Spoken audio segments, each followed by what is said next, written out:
자국의 국가 안보를 가장 중요시하기 때문에 자기 주변이 군사적인 위협이 된다든지 핵을 만든다 그러면 전쟁을 두려워하지 않고 폭격을 해버립니다. 중국은 전 세계 히토류의 90%를 가지고 있습니다. 미국의 입장에서는 히토류가 없으면 미사일도 못 쏘고 항공모함도 못 띄우고 인공위성도 발사를 못 합니다. 중국이 전 세계 히토류를 다 독점하고 있다 보니까 트럼프 대통령에 대해서 누가 지금 반대를 잘 하겠습니까? 월급의 25%를 시가총액 1등만 사는 겁니다. 한 30년 투자했더니 1조가 됐다는 겁니다. 현재 시가총액 1등은 미국은 한국은 삼성전자입니다. 내 월급의 25%를 90%, 10%를 삼성전자를 사십시오. 안녕하십니까. 저는 세종대학교 경영학과의 김대종 교수입니다. 시청자 여러분에게 도움이 됐으면 좋겠습니다. 반갑습니다.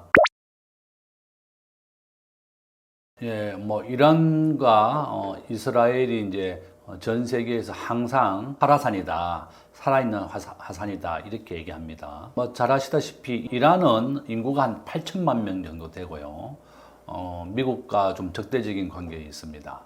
이스라엘은 우리 대한민국하고 아주 비슷한 나라입니다. 이스라엘은 세계 인구의 2천만 명밖에 없습니다. 현재 본토에 한 1천만 명이 있고 미국과 유럽에 한 1천만 명 있습니다. 딱 2천만 명이 이스라엘 인구인데요.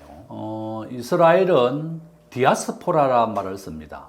우리는 그것을 흩어진 민족이다 이렇게 부르는데요.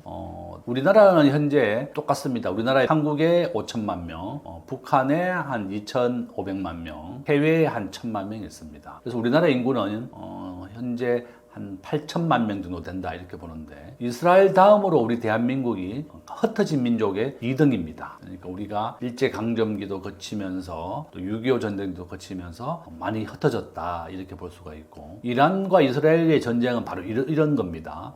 이란은 핵을 개발하려고 했습니다. 이번에 이스라엘이 폭격한 이란의 그 지역은 한 5개 정도의 핵무기를 만들려고 했습니다. 지금 현재 이스라엘은 핵무기를 가지고 있습니다. 미국의 전개를 움직이는 것은 바로 이스라엘이다 이렇게 알고 있죠. 미국 정치인의 약 30%가 바로 이스라엘입니다. 우리가 알고 있는 골드만삭스, 투자은행들, 그 다음에 방송사들, 스티븐 스티벌그 같은 세계적인 영화감독, 전 세계에서 중요한 그런 업종의 30%는 다 이스라엘 국민이다 이렇게 알고 있으면 되겠습니다. 대표적으로 유태인의 대표적인 아인슈타인, 그 다음에 페이스북을 만든 주커버그, 그 다음에 구글을 만든 게이 버린 이런 사람들 다 이스라엘 사람입니다. 그러니까 미국 정계를 움직이고 또한 이스라엘은 2000년간 나라가 없었다가 1945년도에 나라를 팔레스타인을 밀어내고 되찾았습니다. 바로 이런 이유 때문에 이스라엘은 가장 중요한 것이 국가의 수호이다. 1,000만 명밖에 없지만 여기는 남자 여자 다 군대를 가게 됩니다. 그래서 이란이 핵을 개발하려고 한다 이런 모사드가 첩보를 얻고는 이번에 이란을 폭격하게 된 것이다. 결론은 자기의 영토를 지키고 국가를 수호하겠다는 그런 의지 때문에 위험을 무릅쓰고 이란을 폭격했고 또 이란의 입장에서도 가만히 있을 수가 없습니다. 시아파의 맹주이기 때문에 또 이란도 공격을 했고 그런 상황이다. 그래서 아마 저는 이게 쉽게 빨리 끝날 것 같지는 않습니다. 그렇지만 이란의 입장에서는 전쟁을 지속할 만한 경제적인 힘이 없습니다. 15년 이상 미국이 봉쇄로 인해서 경제가 거의 피폐된 상황이다. 그래서 이란도 전쟁을 수행한 의지가 없다 보니까 더 이상 이스라엘이 공격하지 않으면 이란도 공격하지 않겠다 이렇게 먼저 화의를 내밀었습니다. 이스라엘은 계속 폭격을 하겠다고 얘기하고 있고 이란은 전쟁을 빨리 좀 그만두자 이렇게 얘기하고 있는 겁니다. 또한 트럼프 대통령은 이란과 핵협상을 원래 앞두고 있었습니다. 이란이 핵물질을 동결한다면 이란을 경제 제재에 풀어주고 좀 돕겠다 이런 취지였습니다. 결론은 아마 이게 오래되지는 못할 것이다. 오래 가지는 못하고 화해를 해야만 또 전쟁을 막기 위한 것이다. 이렇게 볼 수 있습니다. 이번에 이제 이스라엘이 이란의 수뇌부를 많이 공격해서 혁명수비 대장이라든지 군 참총장이라든지 이런 사람들이 많이 사망을 했습니다. 이게 바로 모사드의 위력이다 이렇게 볼 수 있는데, 모사드는 미국의 CIA와 다음으로 세계 최고의 첩보기관입니다. 이 사람들의 동선을 따라서 어디에 옮기는지, 그 사람들이 육군참모총장, 혁명수비대 대장 이런 분들이 어디로 옮기는지 계속 동선을 추적해서 정밀 폭격을 했습니다. 바로 이런 이유 때문에 수뇌부 한 20여 명이 이제 사망을 했고, 그것이 바로 이스라엘 모사드의 능력이다 이렇게 볼 수가 있습니다. 저는 아마 이제 이스라엘 사람들이 그러죠. 이스라엘이 왜 이렇게 하느냐 하면 1940년도 히틀러 때 이스라엘 국민들이 나라를 잃었기 때문에 600만 명이 죽었습니다. 우리가 신들러 리스트를 포함해서 그런 영화를 많이 봤습니다. 인종 말살, 민족을 말살하겠다 이런 게 히틀러였고, 이스라엘이 2000년간 나라가 없었기 때문에 상업을 많이 했습니다. 상업, 금융업 이런 거였고, 상업과 금융업으로 해서 또한 유대교라고 하는 기독교와 좀 다른 유대교를 가지고 있습니다. 2000년 동안 자기들이 지키고 있는데, 그러니까 자기 가족의 대부분을 2차 세계대전 때 잃었고, 조국이 얼마나 중요하다는 것을 알기 때문에 목숨을 걸고 일을 합니다. 바로 이런 이유 때문에 핵을 이란도 가지게 된다면 이스라엘이 공격을 받을 수가 있습니다. 이스라엘은 이미 핵을 가지고 있습니다. 핵이라고 하는 것은 안전장치로 가지고 있는 겁니다. 바로 이런 이유 때문에 강경한 입장이고, 이란은 이번에 큰 타격을 입었다 이렇게 볼 수 있습니다. 이란과 이스라엘 상황은 굉장히 어렵습니다. 지금은 이제 오른쪽에 한번 보면 세계 경제의 규모입니다. 우리가 전 세계 GDP를 가장 최근의 자료인데요. 이게 집계하는데 한 3년 정도 걸리기 때문에 그렇습니다. 미국, 중국, 일본, 독일, 한국은 GDP로 세계 한 13위 정도 됩니다. 이스라엘과 이란이라고 하는 나라는 여기 순위에는 들어가 있지 않지만 미국 정계의 30%를 내가 유대인들이 차지한다 그랬습니다. 우리는 이스라엘 국민들을 유대인이라고 부르죠. 이란은 현재 15년 이상 미국이 경제 제재를 가했습니다. 이란의 석유가 수출이 안 됩니다. 이란의 석유는 유일하게 수출되는 곳이 중국과 러시아다. 그러니까 지금 현재 우리가 알고 있는 미국을 중심으로 한 자유시장 국가, 사회주의 국가는 지금 표에서 보듯이 GDP 2위의 중국, 그 다음에 9위에 있는 러시아입니다. 그러니까 중국과 러시아가 사회주의 국가고, 미국, 일본, 독일 이런 나라는 시장 경제와 자유를 중요시하는 자유시장 국가입니다. 이렇게 이제 대결을 하고 있는 것이다. 그리고 이란은 우리가 자유시장 국가의 석유 수출이 금지되어 있기 때문에 중국과 러시아에만 석유리 수출될 정도도 어려운 상황이다. 그래서 굉장히 어렵더라고요. 제가 있는 우리 학교에 이란에서 온 교수님이 한 명 있습니다. 이분이 우리 학교 교수를 하고 계시면서 또 다른 우리나라 초등학교 다닙니다. 내가 가끔 만나면 어느 나라가 안전하냐 이렇게 물어봤더니 당연히 한국이 좋다는 거예요. 한국은 미국과 교류가 되어 있고 주한미군이 한국에 3만 명 정도 있습니다. 그래서 전쟁이 쉽게 일어나지 않는다. 우리나라가 1950년 이후로 지난 한 80년간 전쟁이 없었습니다. 전쟁이 없었기 때문에 한국 경제 발전에 큰 도움이 됐다고 저는 보고 있고, 현재 이란은 굉장히 경제적으로 어렵고 힘든 상황이다. 이스라엘은 미국의 도움을 받아서 가장 번영된 중동에 있는 국가다 이렇게 보시면 되겠습니다. 지금 현재 이스라엘과 이란의 충돌에 대해서 주변 국가들도 아주 극심하게 반발을 하고 있습니다. 왜 이스라엘이 이란을 폭격했느냐? 이스라엘 입장은 그렇습니다. 나는 핵무기를 가져도 되지만 반대 세력인 이란은 절대 핵을 가지면 안 된다. 또 이렇게 얘기하고 있고, 유럽도 세계 러시아와 우크라이나 전쟁이 한창 벌어지고 있는 와중에 이스라엘이 또 자기를 지키기 위해서 이란을 공격했습니다. 이런 이유 때문에 또 주변에 있는 중동 국가들이 이스라엘을 상대로 또 전쟁을 하기도 굉장히 어렵습니다. 우리가 중동의 1차 전쟁, 2차 전쟁 계속 있었습니다. 이집트하고도 전쟁을 했었고, 또 주변 지역 시리아 이런 나라하고도 전쟁을 많이 했었죠. 그래서 이스라엘은 일단 1000만 명밖에 없지만 거기에서 가장 군사력이 강하고 또한 핵무기를 가지고 있는 나라가 바로 이스라엘이다. 주변국들이 굉장히 반대를 하면서도 또 군사적으로 대응하기에는 이스라엘에 비해서는 좀 약하고, 이스라엘의 뒤에는 바로 미국이 있습니다. 지금 표에서 보는 것처럼 GDP 세계 25조 달러로 세계 1위, 중국이 한 17조 달러로 미국이 한 70% 정도를 차지하고 있습니다. 그 주변에 있는 나라들, 독일, 영국, 프랑스 이런 나라는 이제 GDP가 뭐 한 10위 이내의 기업이다. 요점은 서방 세계, 특히 이스라엘은 자국의 국가 안보를 가장 중요시하기 때문에 자기 주변이 군사적인 위협이 된다든지 핵을 만든다 그러면 전쟁을 두려워하지 않고 폭격을 해버립니다. 모든 나라가, 우리도 마찬가지입니다. 전쟁을 절대 두려워하지 마라. 처칠이 한 말입니다. 처칠이 전쟁을 두려워해서는 평화를 지킬 수 없다. 이게 가장 중요한 말이다. 우리나라도 국가 안보를 가장 중요시해야 되고 그 다음이 안보 다음에 바로 경제입니다. 바로 이스라엘이 이와 같이 가장 중요한 안보, 국가를 지키기 위해서는 전쟁을 불사하고 있고 주변 국가들이 다 반대하고 있지만 자국에 지키기 위해서는 이렇게 가감하게 행동을 한다. 이렇게 볼 수 있습니다.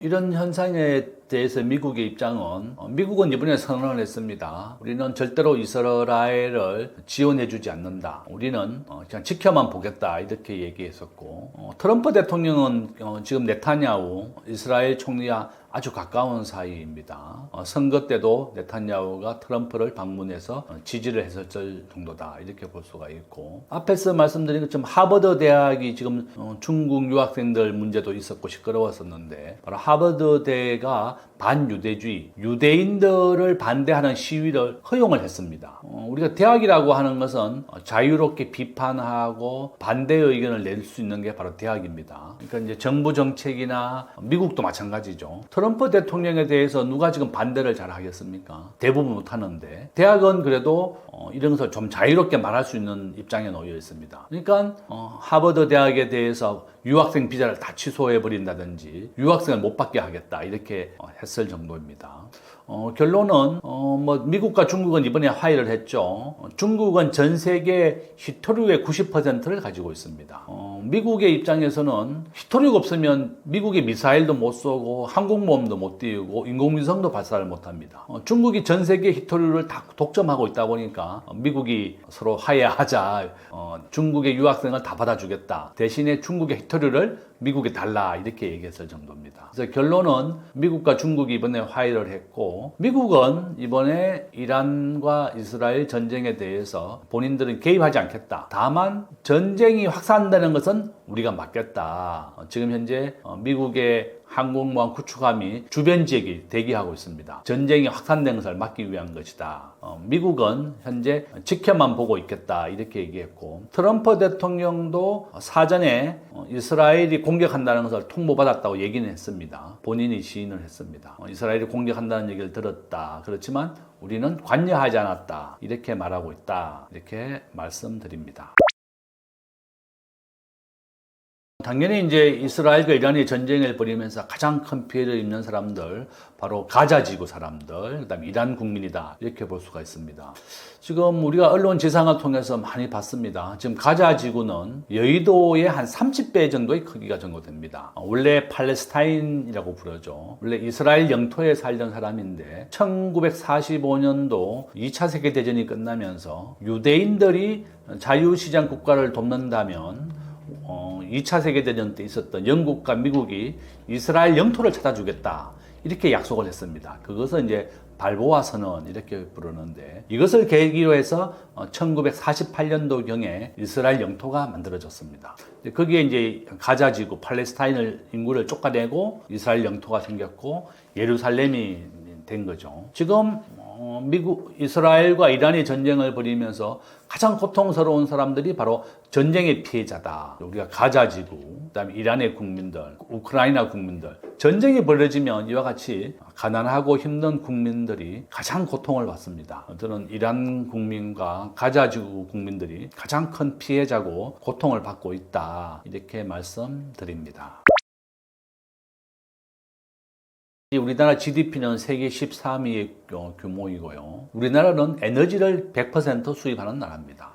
그러니까 두 국가가 전쟁을 벌이게 되니까 환율이 1370원까지 갑자기 급등을 하게 되었고, 석유 가격이 10% 올랐습니다. 우리나라는 큰 피해자입니다. 한국은 현재 석유 수입 1위 국가가 미국이에요. 2위가 사우디아라비아입니다. 또한 이란과 이스라엘 전쟁이 계속된다면 이란이 바로 옆에 있는 호르무즈 해협이라고 있습니다. 거기를 통과해야만 유조선이 빠져나옵니다. 호르무즈 해협이 위협이 됩니다. 그러면 우리나라로서는 더 많은 운반비가 들게 되는 것이고 한국 경제는 가장 큰 영향을 준다. 왜냐하면 한국은 석유를 100% 수입을 하거든요. 미국과 사우디, 중동을 중심으로 해서 수입을 합니다. 그래서 우리나라의 환율이 또 급등을 했고 석유 가격이 오르고 있다. 바로 우리나라가 큰 영향을 받고 피해자가 또 된다. 전쟁을 안 일어나는 것이 가장 좋지만 전쟁은 계속 반복해서 일어납니다. 저는 지금 중국도 대만을 2027년, 2028년까지 흡수하겠다 이런 얘기도 했었고 미국은 절대로 못하게 막겠다 이렇게 얘기하고 있습니다. 전쟁을 대비해서 우리나라는 튼튼한 국방력을 쌓아서 언제든지 전쟁하겠다 각오가 돼 있어야지 전쟁이 일어나지 않습니다. 저는 이번에 이란과 이스라엘 전쟁의 가장 큰 피해자가 양국 국가이고 주변 국가들 또 우리나라도 아주 큰 피해를 입고 있다 이렇게 볼 수 있습니다.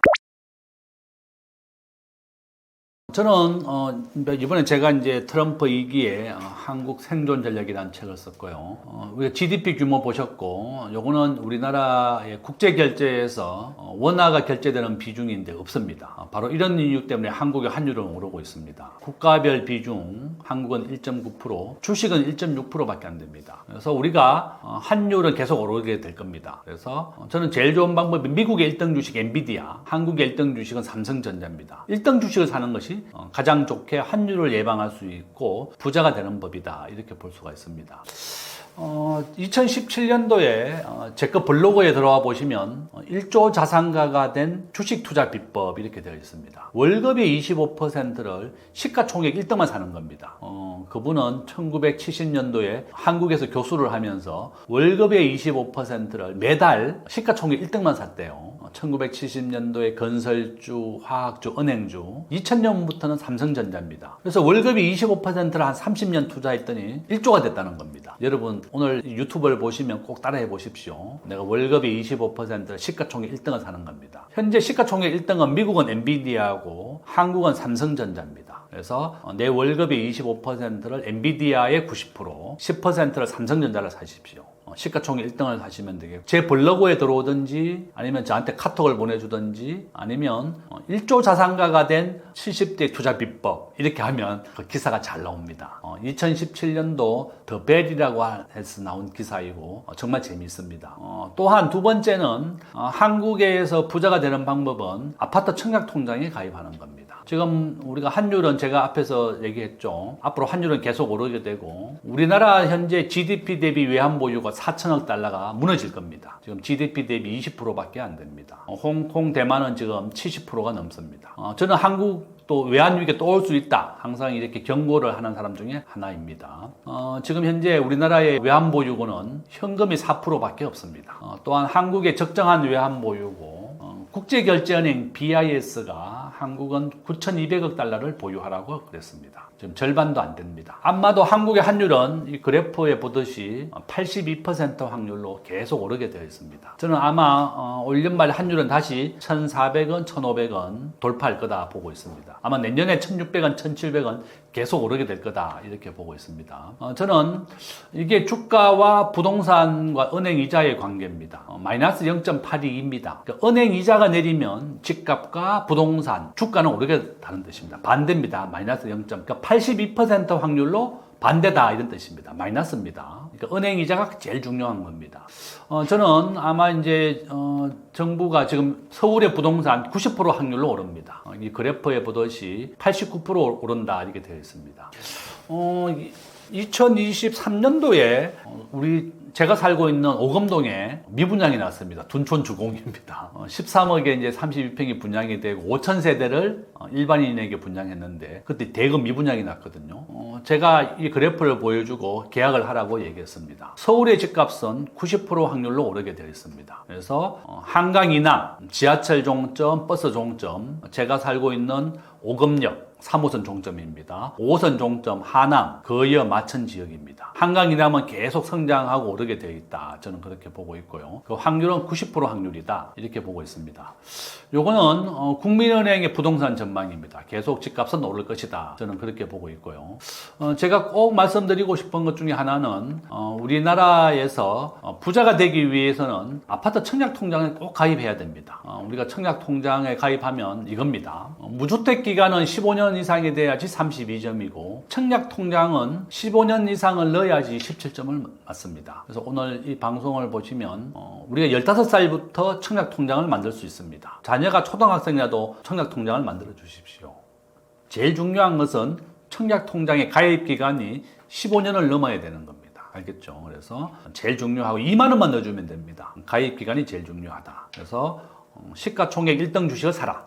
미국의 엔비디아와 삼성전자이고 청약통장을 통해서 한강 이남의 아파트를 받아라. 우리나라에서 1% 부자는 평균 30억 이상의 부자가 돼야 됩니다. 그래서 우리가 부자가 되는 방법은 여러 가지가 있지만 제가 항상 얘기하는 건 요겁니다. 우리가 1% 부자는 순자산 기준 30억이고 평균 55억이다. 급여와 부동산, 신산업입니다. 그래서 미국의 시가총액 1등은 MS, 애플, 엔비디아인데 똑같습니다. 시가총액 이 세 개가 거의 비슷합니다. 이 세 개가 번갈아 가면서 1등을 합니다. 또한 우리가 자녀에게도 부자가 되라고 가르치자. 오늘부터 한번 실천해 보세요. 이번 달에 월급 받으면 미국의 1등인 엔비디아와 한국의 삼성전자를 90%는 엔비디아, 10%는 삼성전자를 사시고 아마 저는 이제 우리나라의 방위 산업주 좋습니다. 그렇지만 시가총액 1등은 아니다. 그 원칙을 꼭 지켜줘야 되겠다. 저는 그렇게 보고 있습니다. 예, 그러면 저는 요 한국 경제 서학 분석을 보고 마치도록 하겠습니다. 우리나라의 강점, 약점입니다. 우리나라의 약점, 외국인 직접 투자 유출이 유입에 5배 가까이 많고 대학생 취업률이 45%입니다. 기회는 우리가 스마트폰, 온라인이다. 보면 위험 요소에 한미 한일 통화 수합부가 없다고 되어 있습니다. 언제든지 금융위기나 외환위기가 다시 올 수도 있다. 저는 외환위기가 오지 않도록 정부가 외환보유고를 비축하고 달러를 확보해서 위기를 막으라는 겁니다. 아마 외환위기 온다면 97년도 제가 IMF를 직접 경험했습니다. 종합주가지수 270포인트까지 빠졌습니다. 1000에서 270이니까 70%가 폭망했고 서울의 엄마 아파트 2억이었습니다. 엄마 아파트가 2억에서 지금 현재 27억까지 올랐고 삼성전자가 3만 원에서 300만 원이 됐습니다. 100배 올랐습니다. 그죠? 이와 같이 금융위기 반복된다. 아르헨티나 12번째 나라가 파산했습니다. 현재 20개 나라가 파산했습니다. 파키스탄, 스리랑카 이런 나라 다 국가 부도가 났습니다. 그래서 저는 우리 개인은 달러를 사는 것보다 미국의 1등 주식을 사는 것이 환율 상승에 도움이 될 것이다. 언제든지 저에게 제 블로그에 보면 제 핸드폰 번호도 있습니다. 저에게 카톡을 보내주면 주식 투자의 비법 이런 거 많이 알려드리겠습니다. 제가 책을 3권 썼는데요. 이재명의 경제 대전망 이번 주에 나옵니다. 책에 보시면 관련된 주식도 많이 나오고 부동산에 대한 얘기도 있습니다. 저는 우리 시청자분들이 다 30조 이상 자산을 모아서 1% 부자가 되기를 기원 드립니다.